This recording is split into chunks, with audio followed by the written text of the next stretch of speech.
bioenergética.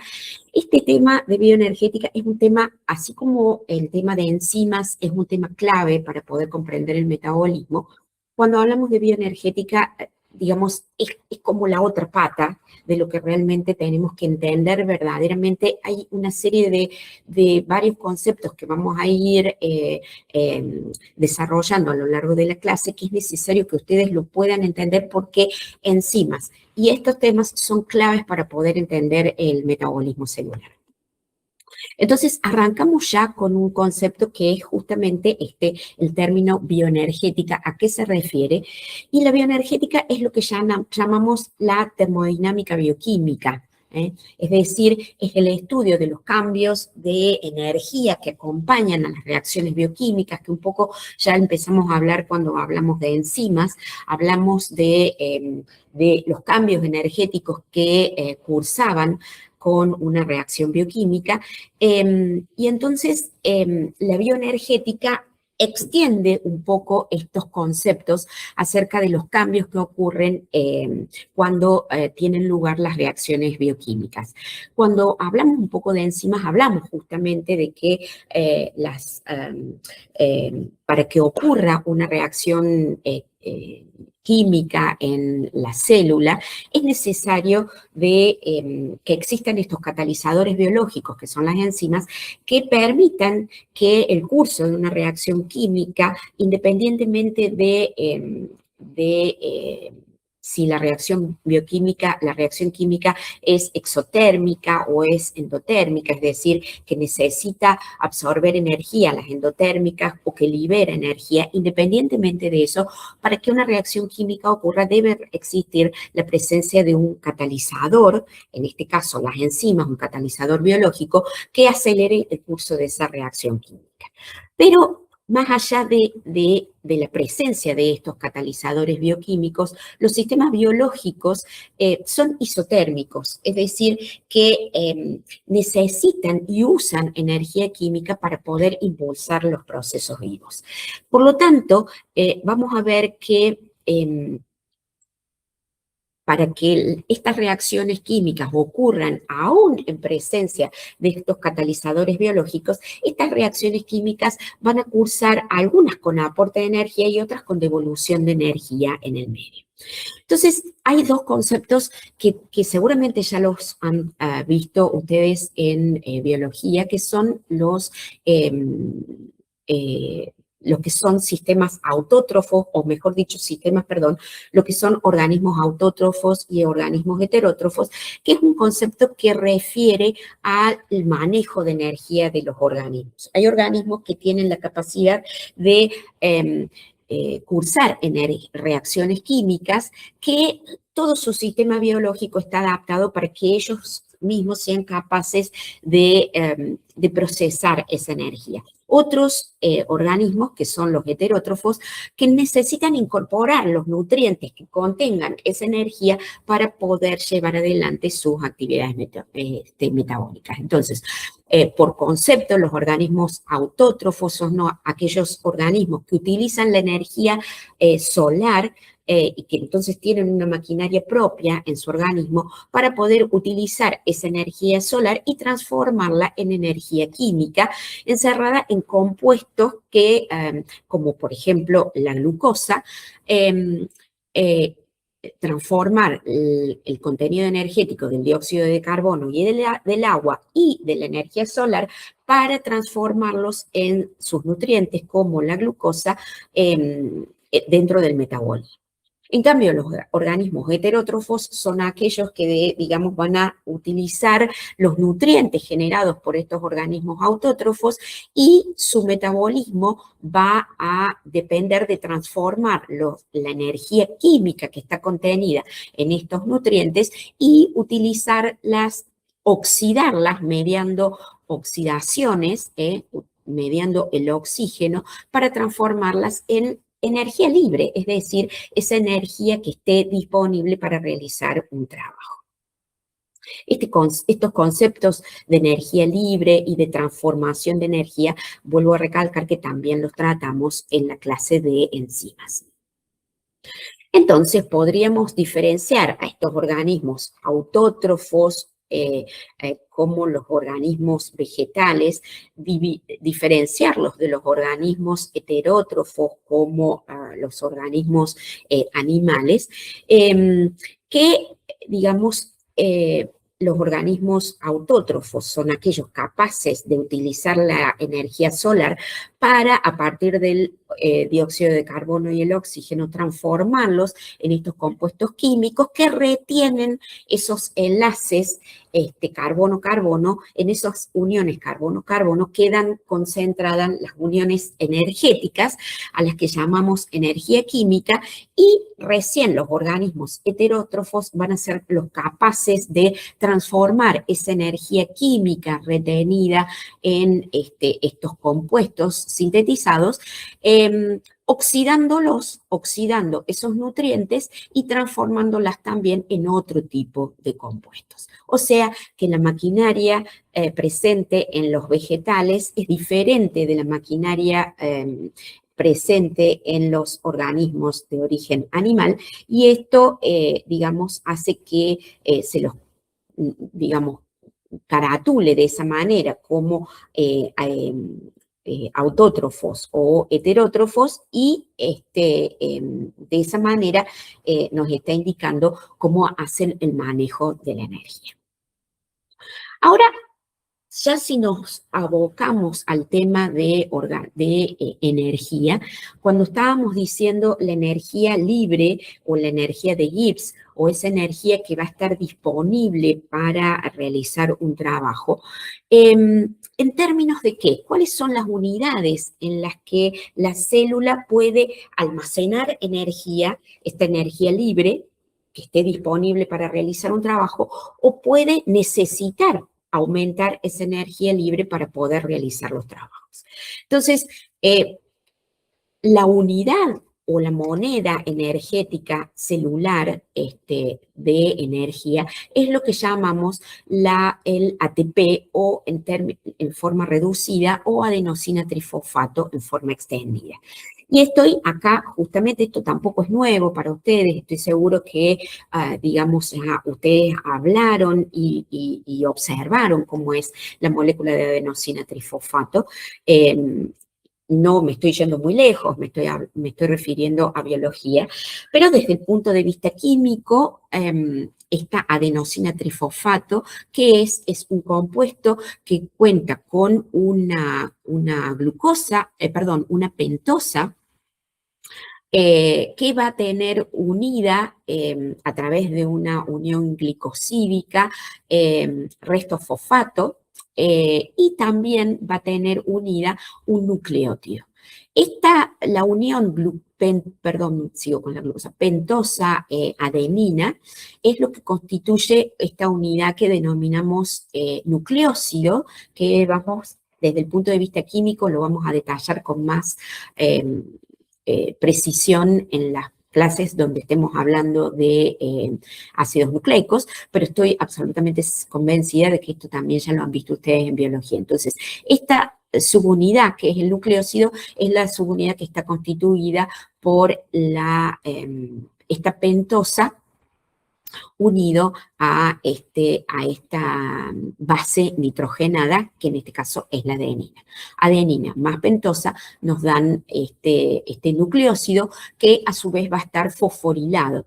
Y dependiendo de las subunidades de restos fosfatos que se unan, nos van a dar lugar a estos nucleósidos monofosfato, nucleósidos difosfato o nucleósidos trifosfato, según sean un resto fosfato, dos restos fosfato o tres restos fosfato los que estén unidos a este nucleósido. Entonces, el nucleósido, base nitrogenada más pentosa, unidos a los restos fosfato, es lo que nos da esta adenina trifosfato, que es la unidad energética celular conocida sintéticamente como ATP. Entonces, estos restos fosfatos, ¿cómo van a estar unidos? Bueno, el primer fosfato se une a través de una unión de tipo éster, donde el nucleósido liga a través de una unión de tipo éster el primer resto fosfato. Los siguientes restos fosfatos, los que vendrían a ser el fosfato unido en unión beta y en unión gamma. Este es el fosfato unido en posición alfa dentro de la molécula de ATP. Estos dos siguientes restos fosfatos en posición beta y en posición gamma son uniones de tipo fosfoanhidro. Es decir, el primero mediante unión éster y el segundo y el tercero mediante uniones fosfoanhidro.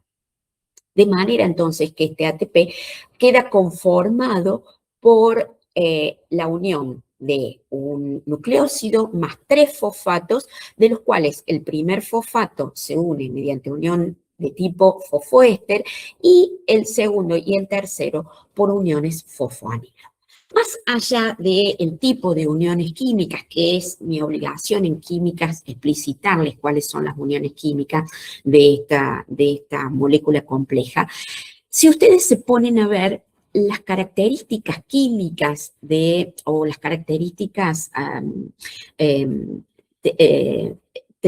térmicas de este complejo, van a ser el resultado de la interacción de todas las cargas que tienen esta molécula, que tienen entre sí. Y entonces, si ustedes se ponen a fijar, si la molécula es el nucleósido con un resto fosfato, lo que sería adenosina monofosfato, la interacción de las cargas, de las cargas negativas con esta estructura nucleosídica no son tantas, porque digamos, el resto fosfato no aporta tantas cargas negativas.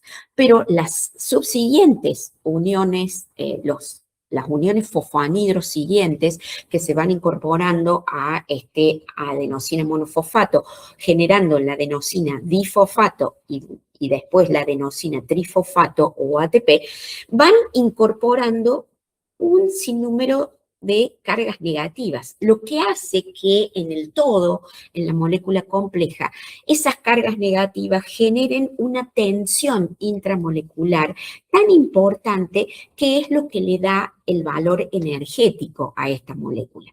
La comparación, la adenosina difosfato, el ADP, en comparación con la adenosina monofosfato o AMP, tiene un valor energético mayor que el AMP porque la cantidad de cargas negativas que se incorporan al AMP, el ADP con respecto al AMP, son mayores. Entonces, la tensión intramolecular aumenta y por eso el contenido energético de estas moléculas es mayor. Y aún más cuando es ATP, que estamos generando aún mayor cargas negativas que generan aún mayor tensión intramolecular en la molécula. Por eso, en comparación, el ATP tiene digamos, mucho mayor contenido energético debido al aumento en la tensión intramolecular de la molécula en comparación con el ADP y en comparación aún con el AMP. Por eso, el contenido energético del ATP es mucho mayor que el de ADP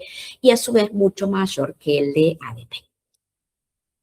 Que, bueno, perdón, no les pasé la diapositiva, es lo que está explicitado aquí. Entonces, la adenosina trifosfato, al tener estos 3 enlaces fosfato, de los cuales el beta y el gamma son de alta energía, tiene un mayor contenido energético que la molécula de ADP y que la molécula de AMP. ¿Por qué? Porque la tensión intramolecular por la incorporación de restos fosfato y con ello de cargas negativas aumentan la tensión intramolecular de esta molécula y por lo tanto el contenido de energía es mayor.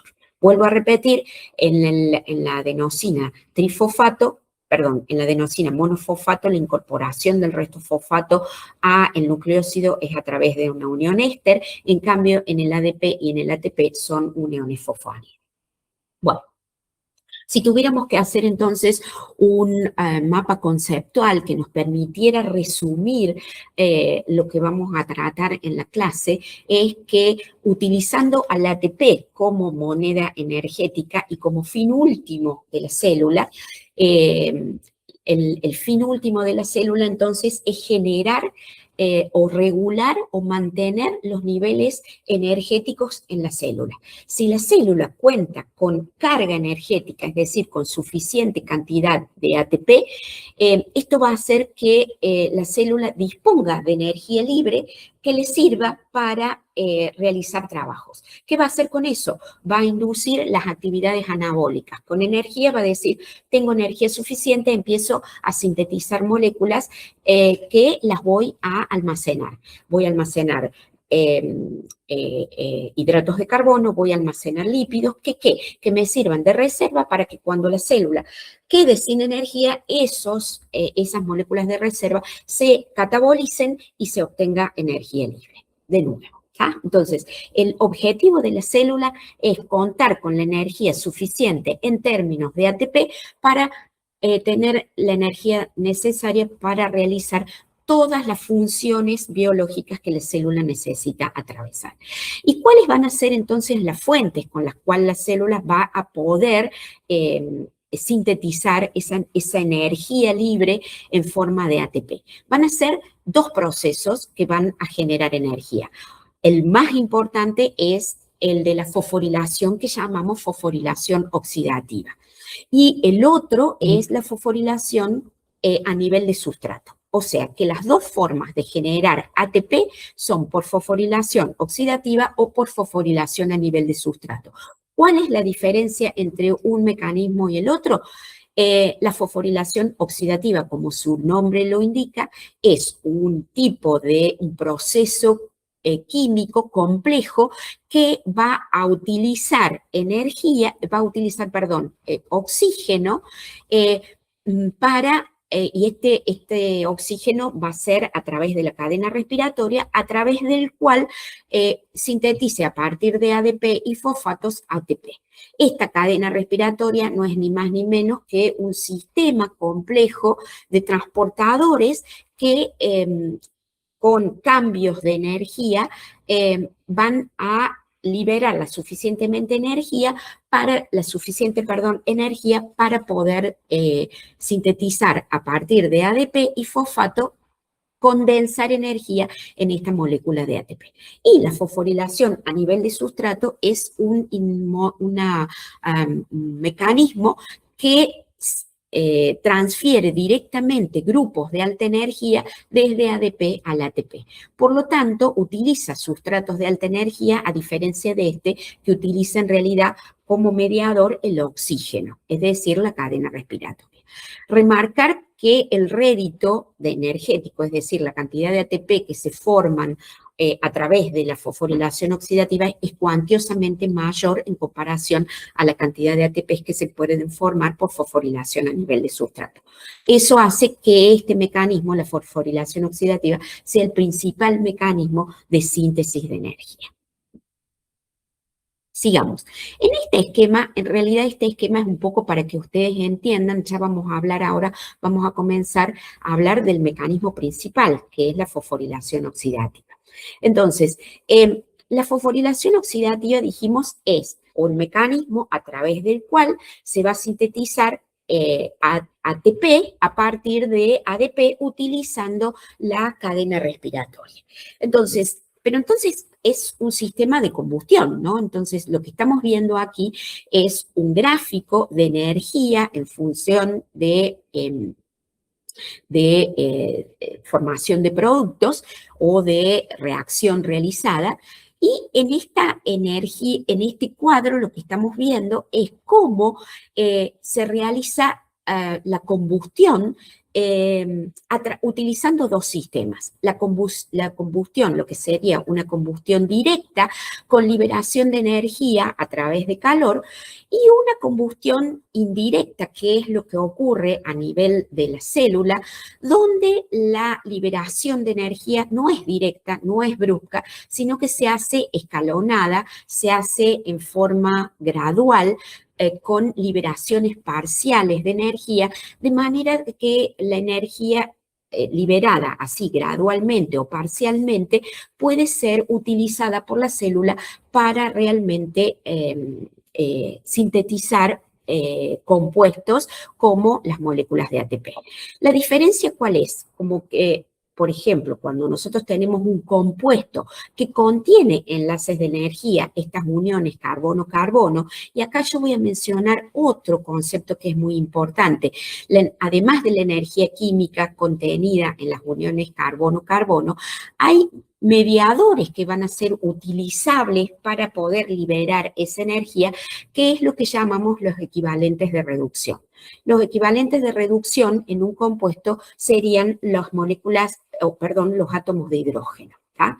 Entonces, los equivalentes de reducción serían la cantidad de hidrógenos que tiene disponible un compuesto y que pueden ser liberados para ser transferidos a otro compuesto. Entonces, el contenido de energía de un compuesto que está reducido, quiere decir que contiene equivalentes de reducción, que contiene átomos de hidrógeno, si la combustión o la oxidación ocurre de golpe, en presencia de oxígeno, ese calor de combustión se libera en forma directa de una sola vez y no hay forma de, qué es lo que ocurriría en un motor, y es lo que utiliza para que ese motor inicie el ejercicio, la acción de combustión de la nafta, y entonces el motor inicie a funcionar. Esta liberación brusca se disipa como calor. Si en la célula, si esto ocurre, ¿qué es lo que pasa? Que en la célula, si la combustión es directa y la energía se disipa como calor, por ser directa, la célula no puede aprovechar esa energía. ¿Y qué es lo que pasa? En la temperatura interna de la célula aumenta. Y si la temperatura interna de la célula aumenta, ¿qué es lo que pasa? ¿Qué vimos que pasa con las proteínas cuando la temperatura aumenta? ¿Alguien que me responda rápido? ¿Las proteínas se desnaturalizan?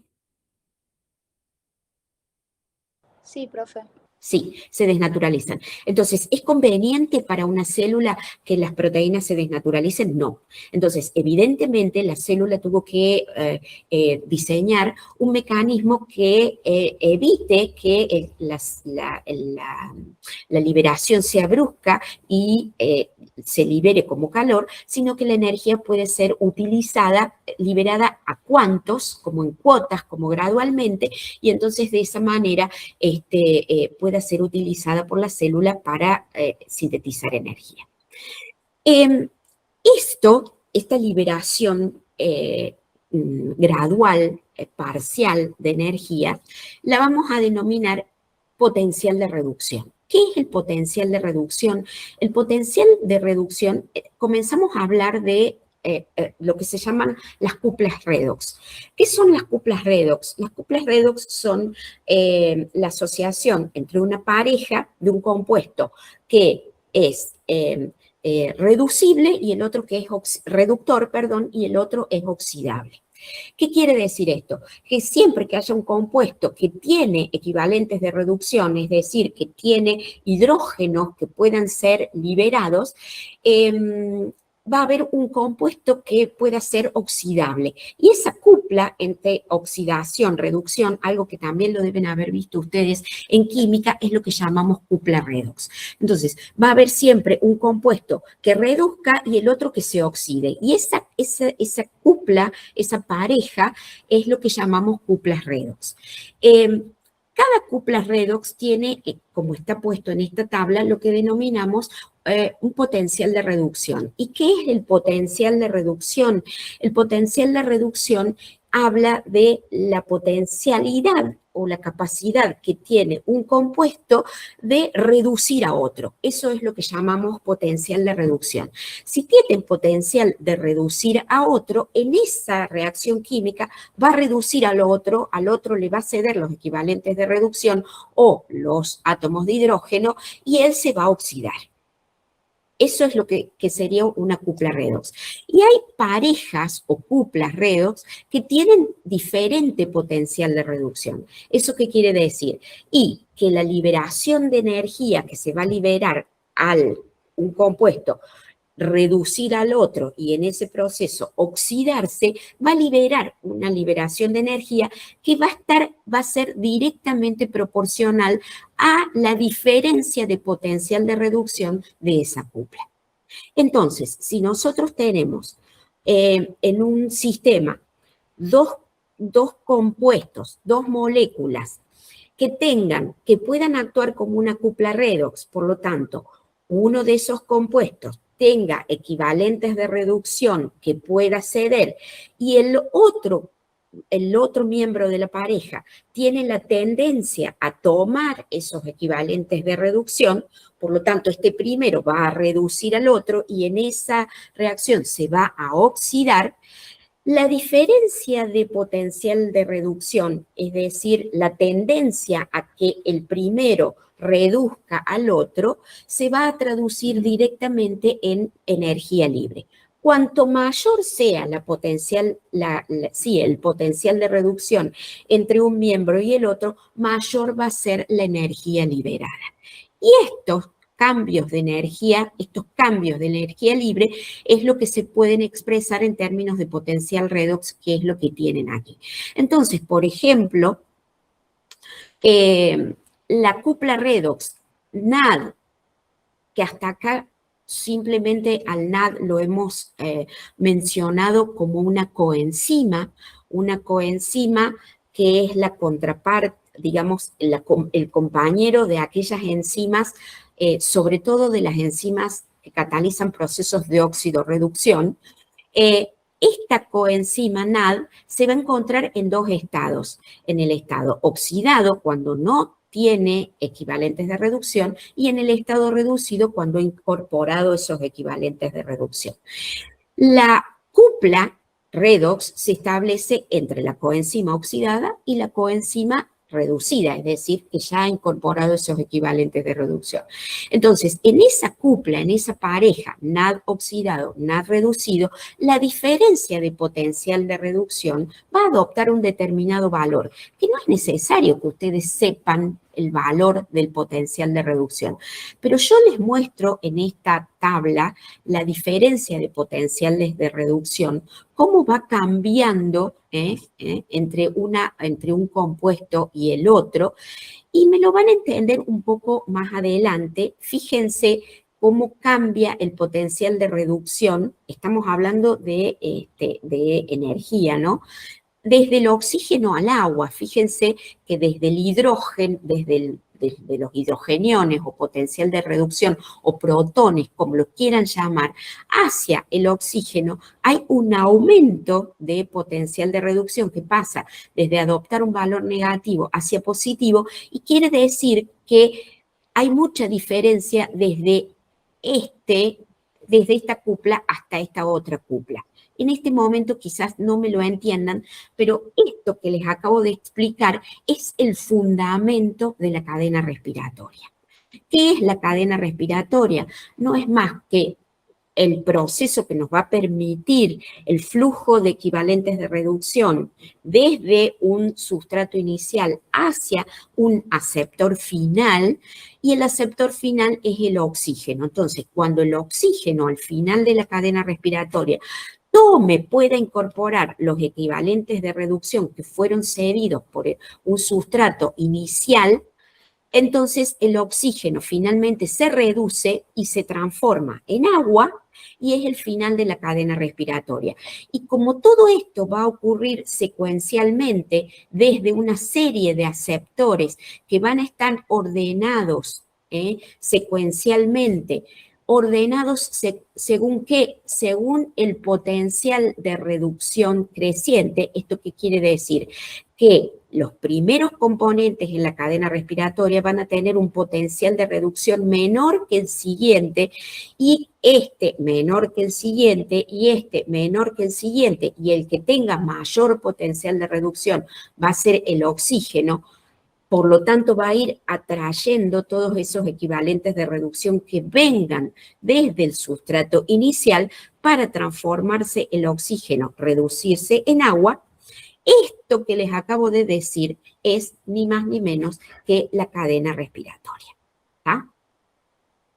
Esto que avancé varias diapositivas y ahora voy a volver, es lo que en el esquema anterior, ¿qué es la cadena respiratoria? Es una serie de moléculas o de complejos moleculares que están ordenados de acuerdo a su potencial de reducción creciente. ¿Esto qué quiere decir? Que desde el complejo 1 hacia el oxígeno, que es el aceptor final de la cadena respiratoria, cada uno de los componentes que estén formando cada uno de los complejos van a estar ordenados de acuerdo a un potencial de reducción químico creciente, que va desde el primer componente, que va a ser el NAD oxidado, hacia el oxígeno, para que finalmente el oxígeno se reduzca a agua y entonces los equivalentes de reducción vayan viajando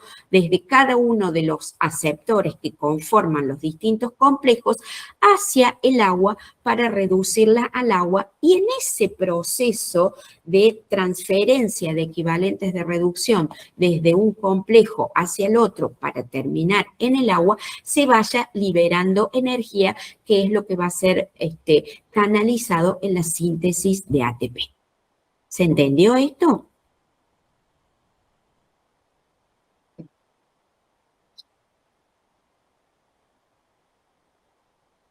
¿Alguien que me diga que sí y puedo seguir o vuelvo a explicarlo? Profe, ¿les podrías explicar un poquito más simple?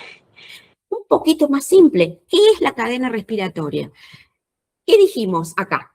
Dijimos, la cadena, la función, ¿cuál es? Sintetizar ATP. Esta es la función primaria, sintetizar ATP. El mecanismo principal es la fosforilación oxidativa, es decir, un mecanismo que va a sintetizar ATP a través de usar oxígeno. ¿Cómo lo va a hacer? A través de la cadena respiratoria. Esta cadena respiratoria es el sistema a través del cual, estando el oxígeno como el aceptor final, se va a liberar energía. ¿A cuántos? Para poder hacerlo, para poder sintetizar el ATP. Entonces, esta cadena respiratoria va a estar integrada por una cadena, un conjunto de aceptores químicos que van a estar ordenados de acuerdo a su potencial de reducción.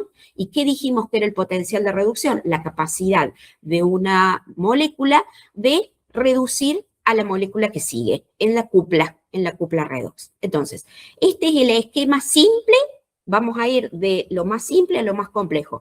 Este es el esquema más simple de la cadena respiratoria. La cadena respiratoria es un conjunto de aceptores químicos ordenados de acuerdo al potencial de reducción creciente, desde el primero hasta el último. El oxígeno es el que tiene el mayor potencial de reducción, por eso los electrones van a fluir desde el primer componente hacia el oxígeno, que los va a ir atrayendo. Pero ¿por qué no se hace directamente desde el primero, directamente hacia el oxígeno? Porque la combustión sería directa y la liberación, como el potencial de reducción del primer componente de la cadena respiratoria es, en comparación con la del oxígeno, tan grande, es esta diferencia que estamos viendo acá, desde menos 0,42, desde un valor negativo hacia un valor muy positivo. La diferencia de potencial de reducción es tal que la liberación de energía sería muy brusca, se disiparía como calor. Para evitar eso, existe la cadena respiratoria, donde se divide, en vez de ser desde el primero hacia el último, que es el oxígeno, se divide en un conjunto de aceptores donde el potencial de reducción es creciente. Este tiene un potencial de reducción que es menor al del que sigue, que tiene un potencial de reducción mayor que este, pero menor que el que sigue, ¿sí? Y así sucesivamente. Entonces, ¿qué va a pasar? La diferencia de potencial de reducción entre el primer componente de la cadena respiratoria y el que sigue es tal que esa diferencia de potencial de reducción es la cantidad de energía que se va a liberar. Por eso, si la cadena respiratoria fuera desde directamente al oxígeno, la diferencia de potencial de reducción es tan grande entre este y el oxígeno que la energía que se liberaría sería demasiada y se disiparía como calor. Entonces se ordena y se divide en aceptores. Este tiene un potencial de reducción mayor que este, C tiene un potencial de reducción mayor que este y el oxígeno un potencial de reducción mayor que este. Entonces, si lo hacemos un poco más complejo a esto, vamos a ir a la cadena respiratoria. Entonces, este es cómo va a ir el flujo de electrones si vamos desde, digamos, lo complejizamos un poco más. La cadena respiratoria va a estar constituida por complejos, el complejo 1, el complejo 2, el complejo 3, el complejo 4 y el oxígeno. Cada uno de estos complejos tiene un potencial de reducción. El complejo 1 tiene menor potencial de reducción que el complejo 3, o mejor dicho, menor potencial de reducción que la coenzima Q. La coenzima Q, menor potencial de reducción que el complejo 3 menor potencial de reducción que el citocromo C, y citocromo C, menor potencial de reducción que el complejo 4, y este, menor potencial de reducción que el oxígeno. Por eso los electrones fluyen, o mejor dicho, los equivalentes de reducción, fluyen desde el complejo 1 hacia el oxígeno, pero lo van haciendo de manera gradual, desde el complejo 1 hacia el complejo 3, hacia la coenzima Q, perdón, desde la coenzima Q hacia el complejo 3, desde el complejo 3 al citocromo, complejo 4, oxígeno. ¿Está? Entonces, esta cadena respiratoria va a estar, así va a fluir el flujo de electrones. Fíjense que no les nombré el complejo 2, porque el complejo 2 tiene un potencial de reducción bastante menor aún que el del complejo 1. Entonces, va a haber sustratos que cedan sus equivalentes de reducción al complejo 2 y otros que los cedan al complejo 1. Desde el complejo 2 van a ir a la coenzima Q y desde el complejo 1 a la coenzima Q. Y así sucesivamente. ¿Hasta acá se entendió? Sí, profe. Entonces, sigo. Lo vamos a complejizar aún un poco más. ¿Dónde funciona esta cadena respiratoria? Funciona en los pulmones de la célula, que son las mitocondrias, ¿no?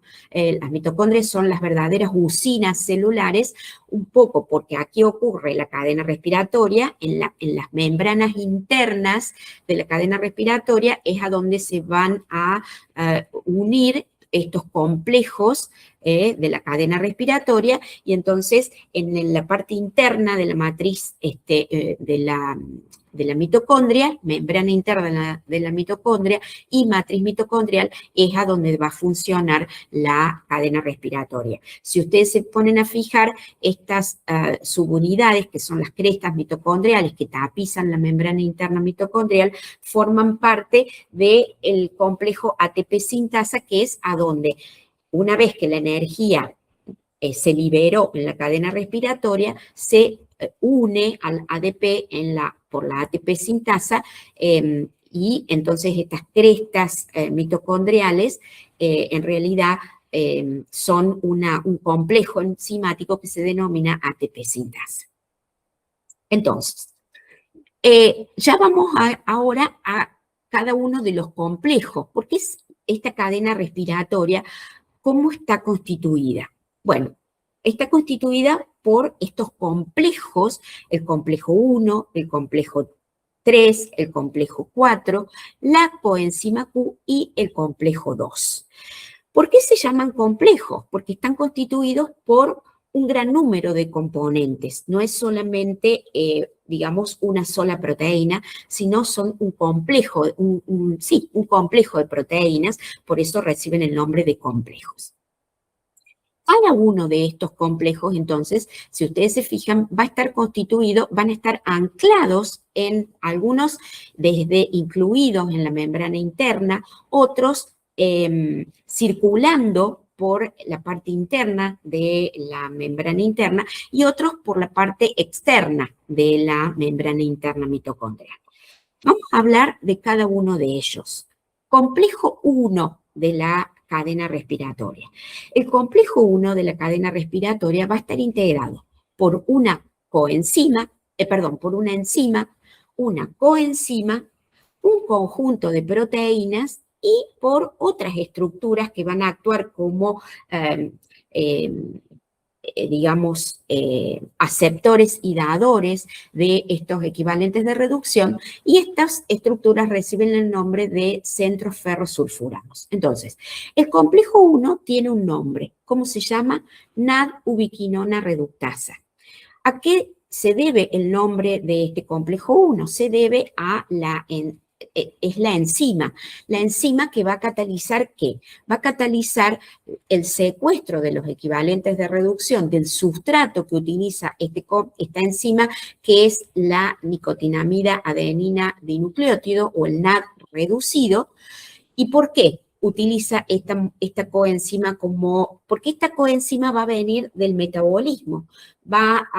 En el metabolismo, esta coenzima, va a haber muchas enzimas que utilicen, muchas oxidorreductasas que utilicen esta coenzima, y entonces esta coenzima va a encontrarse reducida, es decir, portando equivalentes de reducción estos equivalentes de reducción hayan sido sustraídos de sustratos que fueron oxidados. Entonces, esta coenzima reducida va a ser el sustrato de la enzima, que es la NAD-ubiquinona reductasa. Su nombre, fíjense que se refiere a eso, va a reducir al NAD y va a reducir a la ubiquinona y va a tomar los equivalentes de reducción del NAD. Entonces, el sustrato del complejo 1 es la coenzima NAD, que va a estar reducida, NAD con hidrógenos. Entonces, esta enzima, la NAD-ubiquinona reductasa, utiliza como sustrato al NAD reducido y lo va a oxidar. Va a pasar de NAD reducido a NAD oxidado. Como es una oxidorreductasa, va a utilizar una coenzima. ¿Cuál es la coenzima de la NAD-ubiquinona reductasa, que es la enzima del complejo 1? La coenzima es otra coenzima que es, esta coenzima que recibe el nombre de flavina mononucleótido. Es otra coenzima de las que vimos o hablamos en la clase de enzimas. Entonces, la coenzima flavina mononucleótido es la que va a tomar los equivalentes de reducción del NAD reducido, queda como flavina mononucleótido reducida y el NAD reducido queda en NAD oxidado. Esto parece un trabalenguas, pero es así. El sustrato de la NAD-ubiquinona reductasa es el NAD reducido, la coenzima es la flavina mononucleótido y la enzima, la NAD-ubiquinona reductasa, va a catalizar la sustracción de los equivalentes de reducción del NAD reducido y los va a oxidar a NAD. Esta flavina mononucleótido reducida va a ceder sus equivalentes de reducción ¿a quién? A otro de los aceptores dentro del complejo, que son los centros ferrosulfurados, que son de 6 a 8 centros ferrosulfurados que van a actuar tomando los equivalentes de reducción y cediéndolos al siguiente. Y entonces, una vez que el último centro ferrosulfurado haya tomado esos equivalentes de reducción, ¿a quién le van a ceder esos equivalentes de reducción? Esto ustedes háganse la idea que es como una carrera de postas, es decir, en la carrera de postas, ustedes saben cómo es una carrera de postas, uno de los corredores lleva el elemento y les va a ceder ese elemento al siguiente en la carrera. Esto es lo mismo en la cadena respiratoria. Estos aceptores y dadores van a estar ubicados ¿de acuerdo a qué? De acuerdo a su capacidad para reducir al siguiente. Y entonces van a ir tomando los equivalentes de reducción desde el aceptor inicial y cediéndolos al aceptor que sigue de acuerdo al orden en la cadena respiratoria. Y entonces, el que sigue en la cadena respiratoria es la coenzima Q. La coenzima Q, ¿qué es? La coenzima Q es, digamos, tiene varios nombres, coenzima Q o ubiquinona, o benzoquinona. Yo se las estoy presentando desde el punto de vista químico a la estructura de esta molécula. La ubiquinona es, como les dije recién, una benzoquinona. ¿Esto qué quiere decir? Es la estructura química depende de un anillo bencílico, que a su vez tiene unidas, bueno, tiene estos grupos, digamos, el grupo más importante que me interesa que reconozcan es esta cadena de isoprenos, ¿no? Que son como 10 cadenas de estas unidades isoprenos que tienen 5 carbonos. Entonces es como si fuese que tiene unidos prácticamente 50 carbonos, este anillo bencílico. No es necesario que conozcan al detalle, nadie les va a preguntar la estructura química, simplemente yo se los presento aquí para que ustedes puedan darse una idea de que la estructura de esta molécula, esta ubiquinona, depende de un anillo bencílico, este heterociclo, que tiene unido 50 carbonos, o sea, una cadena de 50 carbonos. Fíjense lo apolar que transforma a esta molécula, este anillo bencílico. Fíjense que no hay ningún oxidrilo aquí libre, ¿no? Estamos hablando de este anillo bencílico con estos 50 carbonos unidos, una cadena neta, un compuesto netamente apolar. Y la estructura de esta benzoquinona, con estas características químicas, le da las propiedades a este compuesto, porque este compuesto también recibe el nombre de ubiquinona, dado a que es un compuesto que en la cadena respiratoria, por sus características químicas, se va a encontrar en el interior de la doble capa lipídica. En el interior de la doble capa lipídica, ¿qué tenemos? Tenemos todas las cadenas de los ácidos grasos, cadenas alifáticas, o sea, es la parte apolar de la membrana lipídica. Entonces, es la porción hidrofóbica de la membrana lipídica, de la membrana plasmática. Entonces, evidentemente, por las características químicas que les mencioné recién de la coenzima Q, la transforma en una molécula netamente apolar y que se la denomina ubiquinona porque por sus características apolares, que se desprenden de su estructura química, va a ubicarse únicamente en la porción apolar de la doble capa lipídica. Pero esto le da libertad de moverse dentro de toda la porción hidrofóbica o apolar de la membrana plasmática, de la doble capa lipídica o membrana plasmática. Entonces, eso le da el otro nombre que recibe de ubiquinona. Algo ubicuo quiere decir algo que está acá y allá, quiere que por sus características apolares, ella puede moverse de un lado y del otro. Entonces, toma estas por sus características químicas, la ubiquinona toma los equivalentes de reducción que ingresaron por el NAD, que fueron reducidos por la NAD ubiquinona reductasa, tomados por la coenzima flavina mononucleótido, y de allí a los centros ferrosulfurados, y estos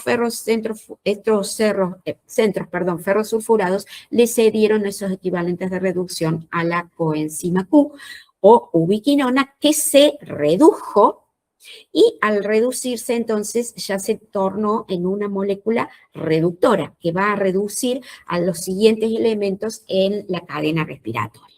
Esta coenzima Q también puede tomar los equivalentes de reducción que vengan desde el complejo 2, ¿no? Que el complejo 2 se llama succinato ubiquinona reductasa. ¿Por qué? Porque va a tomar los equivalentes de reducción que vengan desde el ácido succínico, la coenzima de la succinato ubiquinona reductasa es el FAD va a quedar reducido y va a ceder sus equivalentes de reducción a la coenzima Q. Entonces, sea que los equivalentes de reducción ingresan a la cadena respiratoria a través de la coenzima NAD o por el complejo 1 o ingresan a través del complejo 2, son cedidos a la ubiquinona o coenzima Q, que al ya estar entonces en al estar en el estado reducido, va a actuar como un dador para los siguientes complejos de la cadena respiratoria. El complejo, la coenzima Q aquí cumple un ciclo, que es lo que se denomina el ciclo de la ubiquinona o de la coenzima Q, y una vez que entonces, digamos que va a pasar por diferentes estados de reducción y va a ceder sus equivalentes al siguiente elemento en la cadena